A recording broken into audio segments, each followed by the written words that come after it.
What's up? Good morning, everybody. It's Monday. How's it going? I feel like my fucking plants are attacking me. What's going on? What's going on? Look at these guys. We got some brown tips. Anybody else got some brown tips? Guys, I don't know what the hell's going on. It's 6:05. I did it. I'm in the window of when I would like to at least start this no later than 6:05. Good morning to all of you. Django, what's up? Excuse me, 18 days, 2 hours, and 52 minutes. I'm going to assume you are talking about Algorand governance. There is a longer window, 3-week window this time. Got a new shirt. Look at that shirt. Got a new one, guys. Rocking a new shirt. What's going on? Richard Harris, what's going on? Good morning. Average Zen. Good morning. Mel, what's up? Plinio 345, Algorand blockchain to run government bonds in Italy. That's right, for sure. 3 weeks for enrollment. There we go. Good afternoon from Germany. I would say something in German, but the only word I know is 9, and that wouldn't be appropriate. Good morning, Algonauts. What's up, Maximus? Longtime Algonaut, for sure. Dustin, what's up? There we go. Look at all you guys. I love it. I love it. Trebold 78. Holler. Yep. There we go, guys. Morning, folks. All right. Fuzzy, what's up? Good morning with the first one. So today I'm calling the episode Decentralization Theater. Who doesn't love the theater? You know what I mean? Who doesn't love the theater? I actually don't. I mean, I do. I used to act in the theater, but sometimes it's painful, especially in Los Angeles. Like the decentralization theater is not high grade theater happening in cryptocurrency. This isn't off Broadway, experimental, awesome Pulitzer Prize winning theater. This is more like Los Angeles out of work co-star actors. Because they're actors because they're good looking, but they're not any good. And your friend is in it, so you have to go watch the terrible play that you don't want to see. And I've been there many times, folks. What's going on with my background? Is everything okay? But yeah, we got some stuff going on. Arbitrum, obviously, and that's inspired some bickering about Algorand and their tokenomics. So we're going to dive into all of that. But before we do that, let's kind of get in here. And let's check. I noticed, of course, we have the oil cut that we have to talk about, which is going to be inflationary, most likely. We'll discuss that as well. We'll probably do that first because it's more like a news-oriented thing. But all right, so let's go first to CNBC just to see what's going on with futures and if there's any headlines that I've missed this morning because I've been getting ready instead of looking at my phone. Even though I look at my phone most minutes of the day. It's really bad. It was really bad. I got to figure out like a structure where I don't look at my phone for the sake of my children's souls, folks. All right. So let's go here.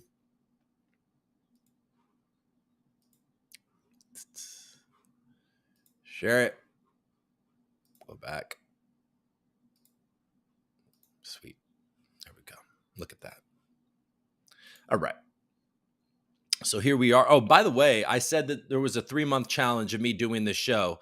And this is day 1 of the second half of the 3-month challenge. Now, by challenge, I do not mean that I will stop after 3 months. It's more of I'm just going to keep doing this for 3 months without a lot of worry about how good it is or whatever it is. And we're making progress for sure. And I'm going to keep going. I'm excited about it. And then, after these 3 months are done, we're going to start making some changes, hopefully take it to the next level. All right. So here we go. Futures, Dow is looking good. That would be in line with, inflation is going to keep going bad. And then, so the SP 500 is basically even, and it's the NASDAQ that is getting hit a little bit, but only 90 points. We'll see what happens at 6:30. We still have 20 minutes for that. Who cares? I don't care about you, WWE.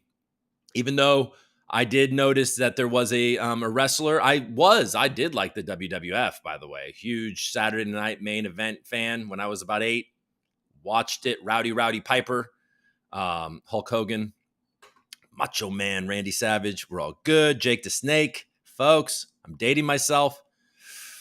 I mean, and I'm married and for a long time. So in so many different ways, I'm dating myself. All right. So here we go. Let's go down here and see that there's nothing except for that oil stuff that I'm going to talk about anyways. This Santa Marine, she lost in Finland. I kind of liked having her on the world stage. She was entertaining and very attractive, by the way. All right. There we go. Objectified a world leader. What else we're going to do today? Let's see. Okay. Nothing. Who cares? Who cares? Let's look at this.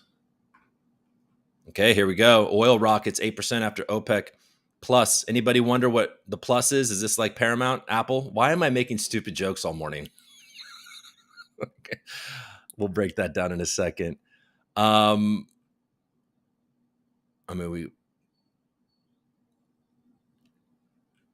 all right.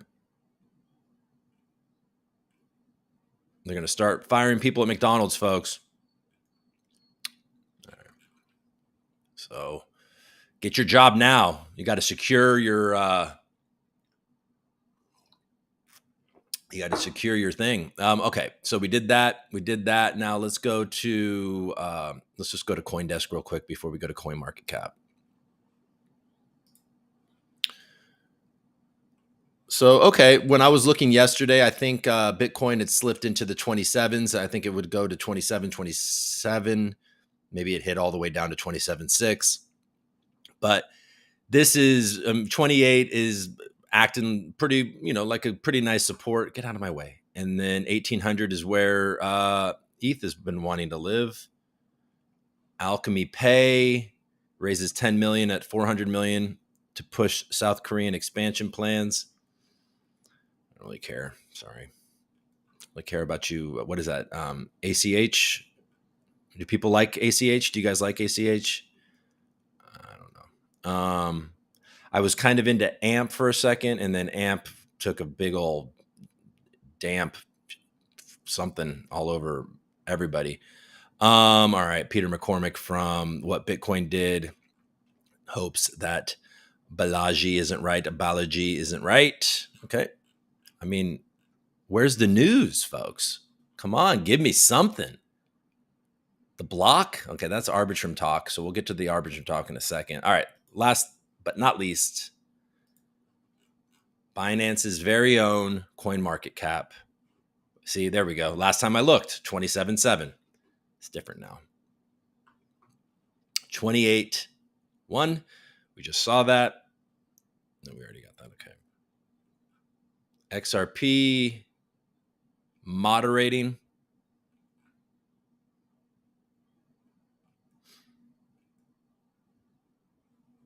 This bounced back. This was down to 612 last night. I was looking. Cosmos. Wow. Hedera up to number 30. A lot of you in the Algorand community remember probably from my shows, my algo rants, and all the fun that we've had. We used to complain about Algorand being number 30, but now Hedera Hashgraph is up 20% over the last 7 days, 7 cents, number 30.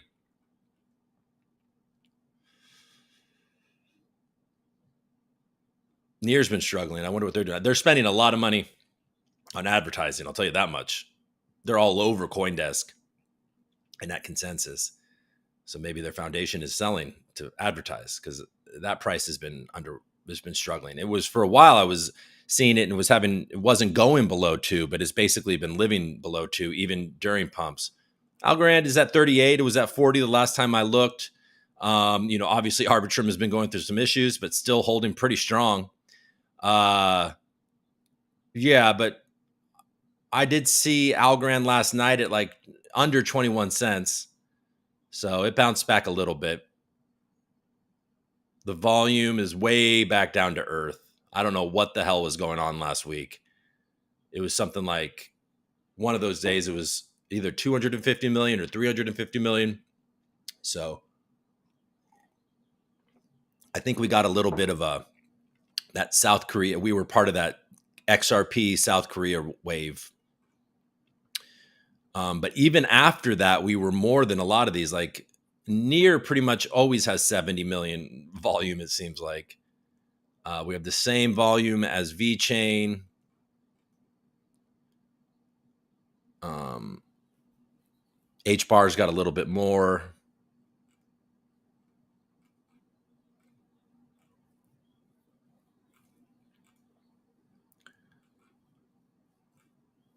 All right. How's Bitcoin volume? Low. Bitcoin volume is low. In the past couple of weeks of me even just kind of scrolling over here to the volume, this is what 16.6 is low. So we'll see. But that's the last 24 hours. That includes most of Sunday, right? So we'll see how that takes shape. We can look at Vestige real quick. I like Vestige. How are ASAs doing as algo goes up a little bit? Unsurprisingly, not so great. Bank is rebounding a bit from these lows down there.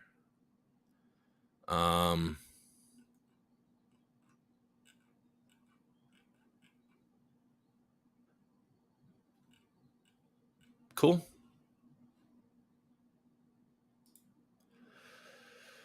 All right. Well, that just made me tired. Did anybody else just get tired from watching me kind of just get depressed that there was nothing really exciting going on? Everything's sideways. April is typically I like it better like this, guys. Okay. April is typically a very good month for stocks and cryptocurrency, except for last year. But last year wasn't good for much. But yeah, so we, usually they say, what did they say? Go away in May, and then if you come back in June, you're too soon. Just kidding. I don't think anybody ever said that. But I do think they say go away in May because they say it's going to be sideways. But yeah, I don't know. What are we thinking? Are you guys excited? Or do you feel bullish about this? It's bad news, the inflation, the oil thing. Let's actually cover that real quick. Let's look at that in some just in case you guys aren't following it that close. We'll make it as quick and painless as possible. First, okay, well, let's go here real quick.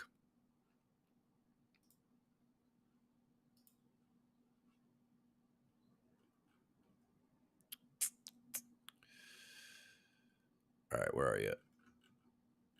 Okay, so this is the headline. This is the main story. We just saw that, but that's okay. Let's look at this real quick.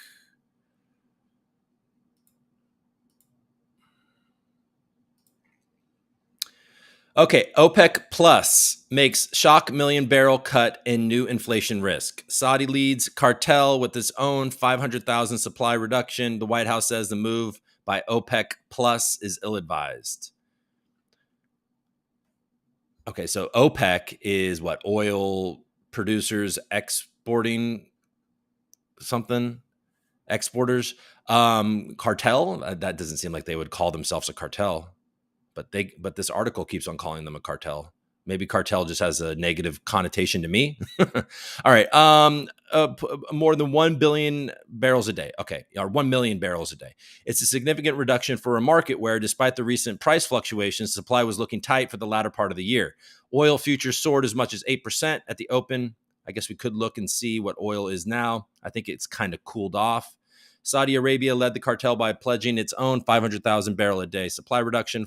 Fellow members, including Kuwait, the UAE, Algeria, followed suit, while Russia said the production cut it was implementing from March to June would continue until the end of 2023. OPEC Plus clearly wants a higher price, said Gary Ross. So they're basically, what they're doing by cutting production is they're setting a floor of the price. They're like, look, $70 oil is not good for us. And what the United States and its allies may bemoan here is that more expensive oil is very, very good for Russia.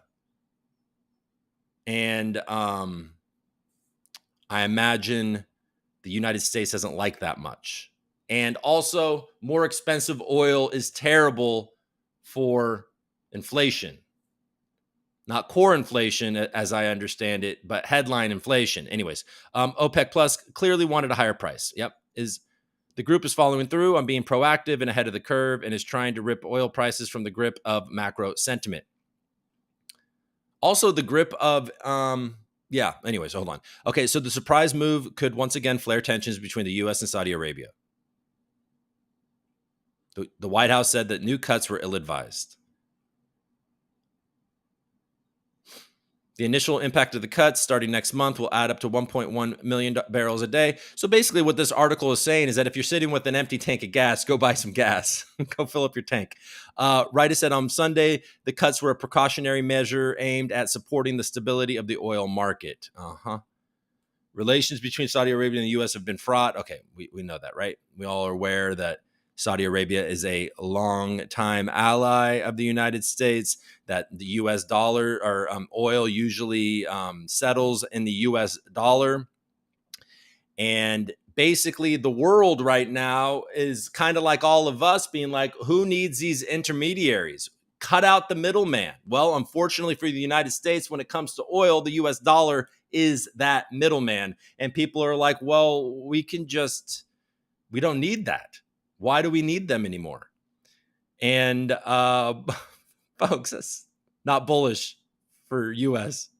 Now, before you get all doom and gloom on the U.S., and I don't have any actual numbers to back this up, but we have a tremendous amount of oil reserves underneath us. So it's not like this is, some people will take all of this stuff to the fullest extent and start dancing on the grave of the United States of America being a superpower. Seems unlikely, but it's not trending in the right direction. And folks, the trend is your friend. On Sunday, the White House said OPEC Plus decision. Okay, you guys want to know what OPEC Plus is? OPEC makes sense, right? That's Saudi Arabia, that's Kuwait, that's Iraq, that's all the nations that export a ton of oil. They've gotten together, and apparently we're like, let's manipulate the market together. These are volunteer cuts. So in the end, if the price, I guess, gets too high, they could just back out of this, or any individual country could back out of it. Oil fell to a 15-month low last month due to the turmoil caused by the banking crisis. But prices had recovered as the situation showed signs of stabilizing. Brent crude, the international benchmark, closed just below $80 a barrel, up 14% from its March trough. But that may not be high enough for the group. Blah, blah, blah. They want $90. They're trying to get $90 oil. Man, since I was 15 years old, I was like, look, why don't we figure out ways to get off of oil? we gotta find some like renewable energy. What's the good stuff? Like, I lived around a bunch of wind farms. I mean, I don't know. You guys worried about the birds? I don't understand. It's always seemed to me, I've never really, I'm an environmentalist. I care about the environment and stuff like that. I do. I have children. I worry about the future of our planet or whatever. But that's never really been why I cared that much. I always thought it was a national security issue. And I've been right. Anyways, in the most obvious way. And I know I'm not alone. Okay, we see this closely held decision as just one more indication that the Saudi leadership is making its oil production decisions with a clear eye to their own economic self-interest. How dare they? They should all go to jail. We see this close. When you put it that way, like, I don't know why I think that's so funny. I read that like it was going to be something negative, and it's like, well, we see this decision as the Saudi leadership with a clear eye to their own economic self-interest. Well, okay. Did we expect them not to do that? All right. So 500,000 a day gallons of barrels of gallons. Yes. Well, whatever. I don't know how many. Is it gallons? Why am I'm lost my mind, guys. Jesus. Barrels. Barrels are probably more than a gallon. Okay. Okay. 500,000 barrels a day. Russia and Saudi Arabia are on the same track there. Iraq too. UAE. Okay. Okay. We don't need to get into the details. We don't have to get into details there. And then real quick, OPEC plus. OPEC plus is like, why isn't this coming up?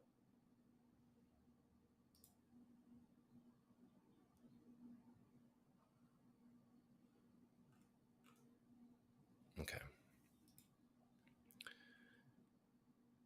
Okay, so yeah, countries, not cartel. Okay, OPEC plus refers to the 13 members of the Organization of Petroleum Exporting Countries. Okay, so I was right about the whatever groups that were the countries. That makes a lot more sense than cartel. And 11 other non-OPEC members. Okay, so it's the original crew that got together and is like, all right, we gotta be on the same page here. And then there is 11 other big exporters of oil that constitute OPEC plus. These nations came to an accord towards the end of 2016 to institutionalize a framework for cooperation between OPEC and non-OPEC producing countries on a regular and sustainable basis. That's right. OPEC holds 80.4% of the world's proven oil reserves, while the set of 11 non-OPEC nations represent 10% of proven oil reserves. With 90% of the world's proven crude oil reserves held by these nations, they have the capability to disrupt or enhance the supply of crude oil. The list of non-OPEC nations include Azerbaijan, Bahrain, Brunei, Equatorial Guinea. Oh man, this is like a pop quiz over here. Kazakhstan, Russia, Mexico, Malaysia, Sudan, and Oman. Here is an overview of the top five. No, okay, we're not going to go through an overview, but this is the non-OPEC part of the OPEC plus. We got Russia and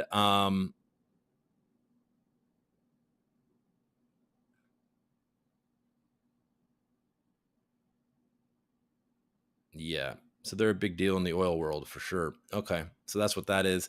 And then we got old Biden and the US government a little limited in their options, according to whoever wrote this article on Bloomberg, Ari Natter. OPEC plus a surprise cut to move to cut 1 million barrels a day, tap of the strategic reserve. So these are the options. Biden may go for another release of oil from the Strategic Petroleum Reserve. The emergency stockpile was created in the 70s after the Arab oil embargo. It's holding about 371 million barrels, around half the SPR's capacity, largely due to a historic release of 180 million barrels last year to tame surging gasoline prices in the wake of the war in Ukraine. The administration has made refilling the SPR a priority, but it has been hampered by factors that include maintenance at two of the reserve's 4 sites. Oh, yes, maintenance. God, this is so stupid. The Energy Secretary, Jennifer, has said the government isn't able to release oil from the cache and refill it at the same time. So an emergency sale would likely further delay any plans for replenishment. Still, there's nothing to stop another sale. President Biden has taken ownership of gasoline prices in ways other presidents before him have not. If he continues that, it creates possibility for more interventions. I mean, we're nearing 2023. The election is next year. I guess they got some time. Pressure U.S. producers. Don't be surprised if there are more political attacks on the U.S. energy sector, which has ignored repeated pleas from Biden over the past year to accelerate production increases and receive tongue lashings for making record profits. For all the rhetoric, domestic oil output continues to grow slowly, with the industry reluctant to ramp up drilling and risk a repeat of previous boom and bust cycles. So, domestic oil companies are protecting their self-interest. Since the U.S. can't rely really force the hand of the OPEC Plus members, the proverbial whipping person will be the domestic oil and gas industry.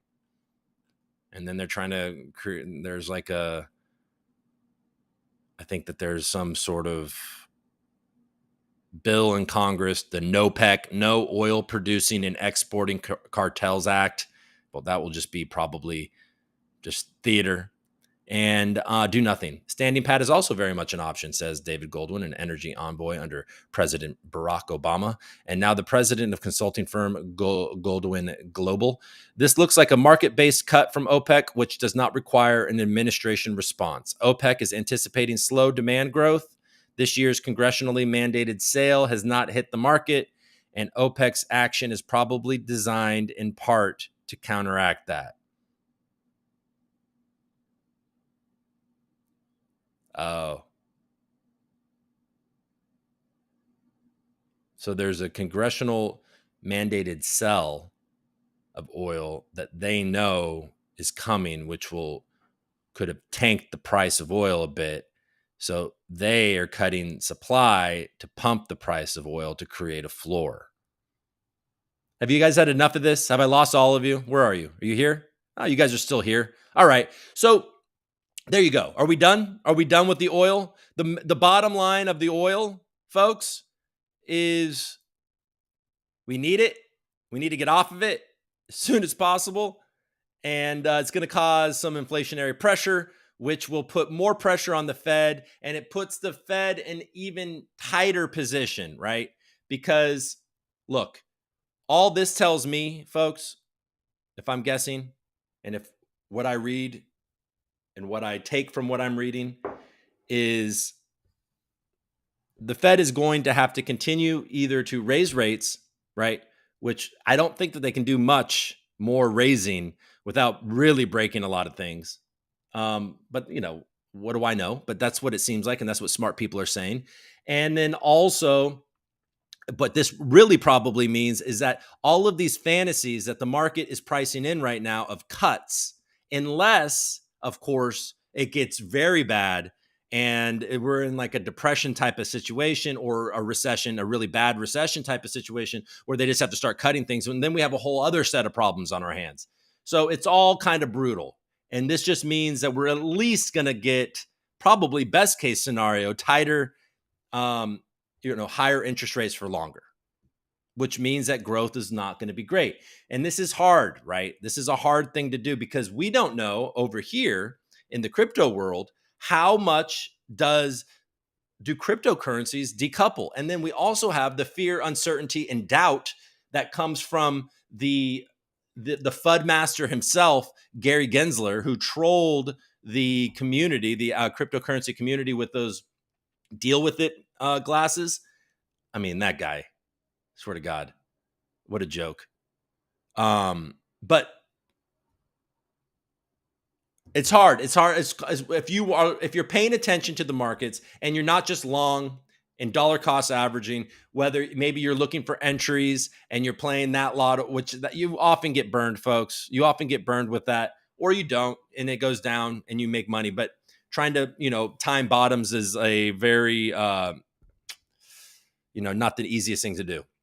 But my point is that there's so much uncertainty in these markets, and to know that they're pricing in all these cuts that don't seem like they're going to happen unless they do. And then if they do, is because we're in a recession or depression. It's just hard to make it. And then you got the SEC. What's going to be a security? What are they going to do to Binance? Are they going to bring criminal charges against Binance like our CZ? It's just a mess. And is it going to happen now? I mean, last Monday, we had the CFTC come out against Binance. This Monday, it was after my show. Are we going to get something else? Who knows? Maybe they're going to let this play out a little bit. And then it's like you think you got it figured out. You're like, okay, they're going to do that. But then you don't know. Bitcoin could just moon for some reason. And then maybe things will follow suit. So you can't guess. The best thing to do usually is to dollar cost average into things that you have a high conviction of. All right, sweet. So let's talk about some theater. Let's talk about Arbitrum, right? Okay, let's just go to the basics real quick, and then we'll dive in and we'll look at Twitter, Arbitrum's Twitter. We'll look at a couple articles, and I'm kind of learning about this with you. Obviously, I've looked into it, but I'm not.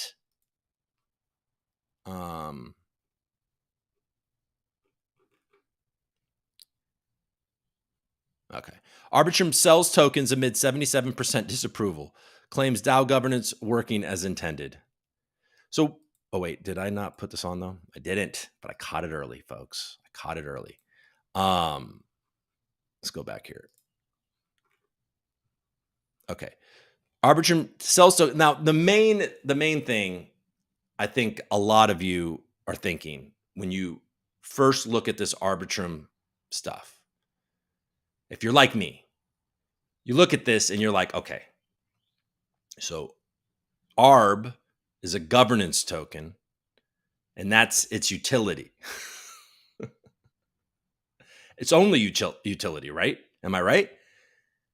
And then they have a big governance vote right after launch of their token, after airdropping it. And they're like, oh, no. Your vote doesn't count. So what's the point of the stupid token?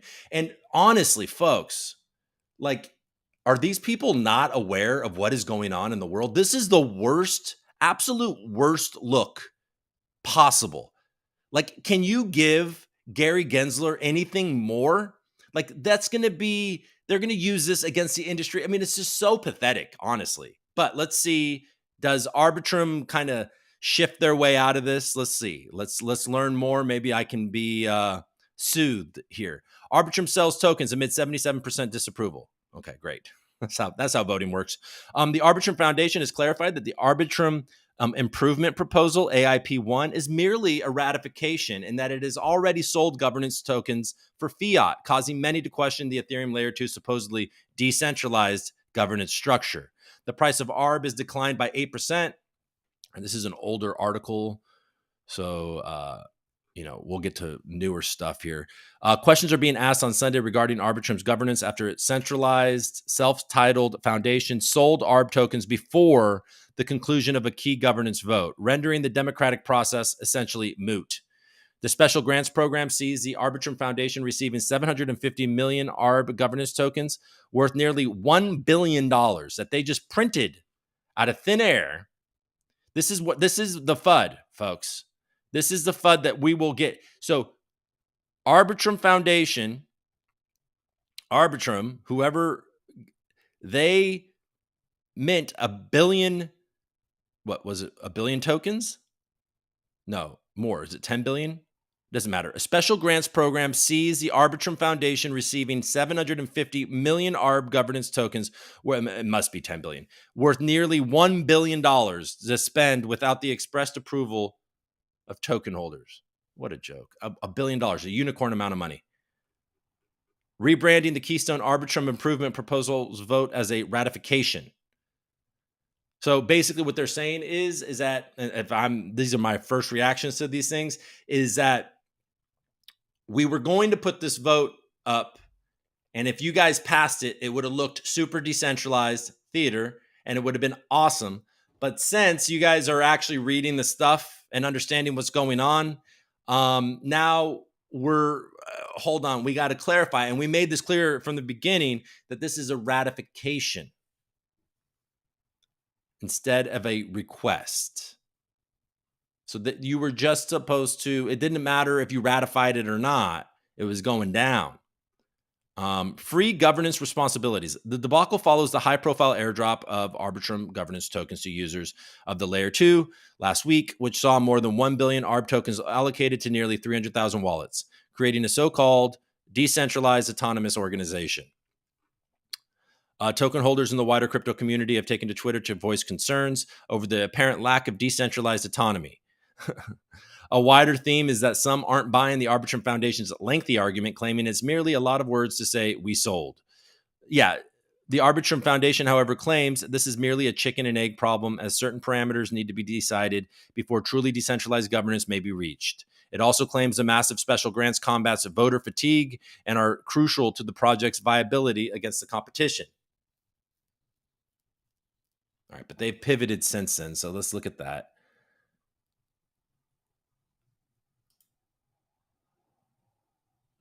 They gave a statement where we could have communicated better. We believe that a lot of the negative sentiment around AIP1 was driven by confusion around the notion of AIP1 being a ratification and not a request. For those that didn't realize that this was a ratification, they may have been surprised to see that the foundation's tokens have already been separated and begun to be utilized. In hindsight, we should have made it clear that this was indeed a ratification of a decision that had been already made, which explains why there has been movement in the treasury that had been set aside for the foundation. The foundation treated this as a ratification of its initial setup, not an initial grant request from the DAO treasury, and indeed has begun to use these tokens in the interest of the DAO, including conversion of some funds into stablecoins for operational purposes. Lovely. I mean, that's pretty rich.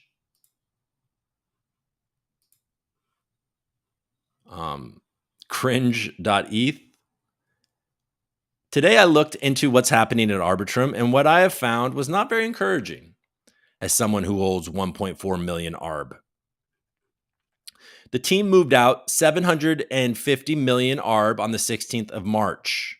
The team then proceeded to send out funds to Binance on the 23rd. He's got proof. He's got receipts. This was right on the day of listing, which should raise eyebrows already, the 23rd of March. I initially thought this was to manipulate their own governance, which would have been bad, but it has now come out that it was in fact to sell their own coin within days of launching. Many pointed out, including myself, that the Arbitrum token has felt like it was being held down by certain large sales that just didn't make sense. Right now, 50 million ARB is likely to have been sold by the Arbitrum team with no clearance from the DAO. And then there's that. At the time of writing, this 70% is voted against AIP1 and climbing ever so. It's clear that the Arbitrum team has breached its trust of being a DAO giant in this industry. Yeah, the vote did not go in their favor. An important thing to note, which has been put to light by Chainlink God, is that with the current parameters for creating a proposal, having 5 million ARB, there are only 4 eligible delegates that fit this criteria, which could lead to various possible problems in itself. Wait, what? Oh, yeah, okay. The current parameters for creating a proposal, you need 5 million ARB. There are only 4 delegates that fit this criteria, which could lead to, so there's only 4 people that can create a proposal.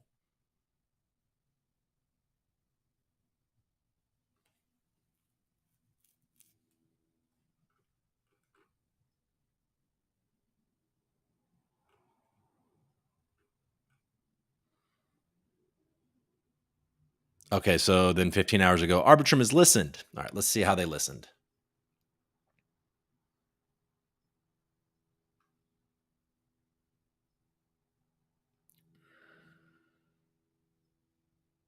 All right.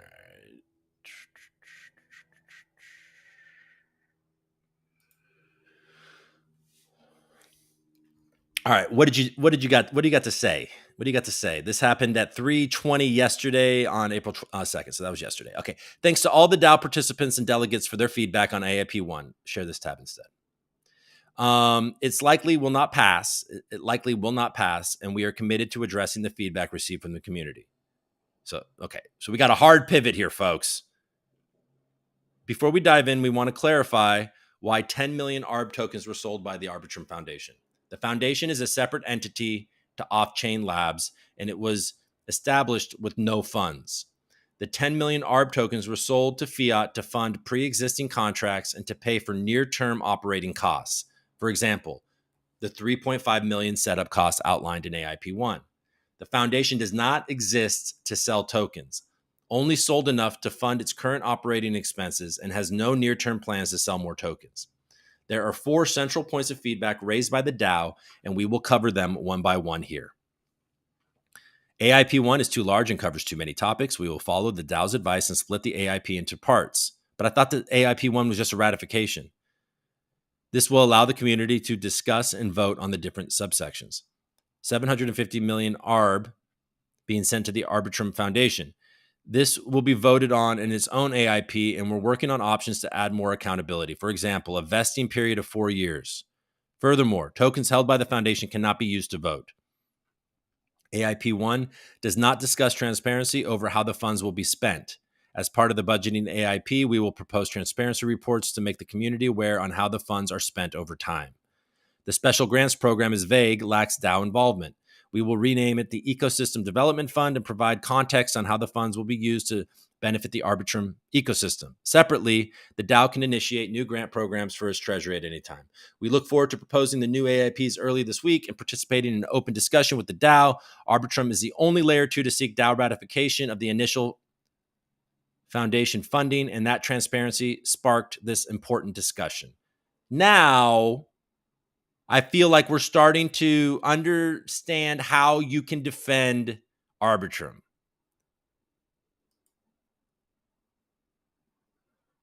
They're saying, look, folks, we tried to do this in a way that appeared better than other foundations, and it bit us in the ass. But if you're going to equivocate, look, no other layer 2 tried to seek ratification of their initial foundation funding. They just funded. And they made it look real bad, to be honest. It was really clumsy, and they could have done that better. The objective in setting up the Arbitrum DAO was to lead by example to create the most decentralized rollup. And despite this blunder of communication, we will continue to aggressively pursue this goal. To our knowledge, Arbitrum is the only layer 2 where token holders can simultaneously control upgradability via on-chain executable governance. 2, appoint and remove foundation directors. And 3, directly control an on-chain treasury. We believe that having a foundation that is empowered to act in the service of the DAO is important for Arbitrum's success. We clearly could have communicated that better, and we will take this opportunity to improve and to continue to build Arbitrum as the most most community-centric layer 2.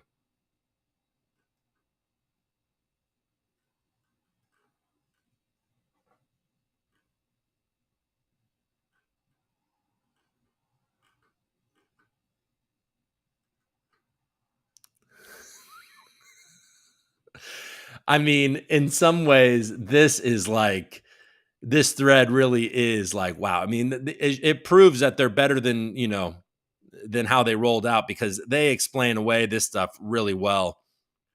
It's a bad look, though, for sure, folks. What are you guys thinking? How do you feel about Arbitrum? Now, this, of course, has led people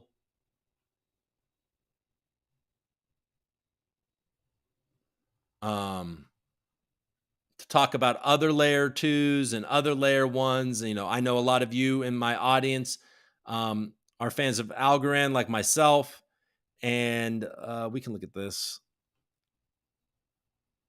Now, there's something definitely missing from this post from Nick Papacon, who is a Algorand supporter. I think a long time one. I think he may have disappeared or something. He's a product exec with a keen interest in equities and crypto. Algo governor, BTC. He's got similar interests as I do. Algo and BTC. Okay, mentioned within ARK Invest on smart contracts and adoption. More specifically, ARK claims that new blockchains will be susceptible to increased pressure from investor teams due to their centralized distribution. This is a challenge modern blockchains have to overcome to achieve optimal growth and use adoption. It's free money. Let's look. Big ideas 2023. Smart contract networks. True decentralization is more difficult for new networks. On layer 1 blockchains, the percentage of token supply allocated to insiders, founding teams, private investors, privately controlled foundations, and ecosystem funds has been increasing. Since 2017, founders have been increasing war chests to compete with incumbents, and venture capital has been investing aggressively in base layer protocols. Additionally, regulatory concerns have hindered the initial coin offering as an open distribution model. Consequently, new networks cannot claim they are sufficiently decentralized on a token holder basis and could be susceptible to pressure